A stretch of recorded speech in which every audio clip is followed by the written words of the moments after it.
السلام عليكم ورحمة الله وبركاته. ازيكم عاملين ايه؟ اللي مهتم بالجديد والمفيد في عالم التطبيقات اشترك في القناة وفعل زر الجرس عشان يوصلك كل ما هو جديد ومفيد في عالم التطبيقات. في القناة عندي هدرس التطبيقات الحديثة اللي بتسهل عليك حياتك اليومية والتطبيقات الفيك وكمان التطبيقات الهاكر. النهاردة ان شاء الله ماشي على تطبيق جديد هو اسمه سيلي. التطبيق ده مساحته 8 ميجا وحملوه اكتر من 100 ألف شخص. التطبيق ده عبارة عن تطبيق زي شريحة موبايل كده. بتقدر من خلال التطبيق ده ان انت تدفع اشتراك وتقدر تحصل على انترنت.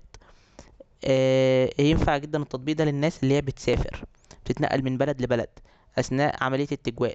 بدل ما تشغل خطك على التجوال وتستخدم لما تبقى عايز تشغل نت، يعني تستخدم بيانات بأسعار غالية، أو لما تروح البلد دي تبقى محتاج ان انت تدور على مكان تشتري منه شريحة وبعد كده تشحنها، وبعد كده بعد ما تخلص السفر تبقى الشريحة دي مش محتاجة فتضطر ان انت ترميها.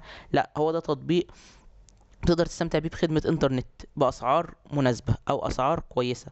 بتقدر ان انت مجرد ما تطلع من البلد بتاعتك تشغل التطبيق على طول، طبعا بتشحنه، بيديك اسعار كويسة.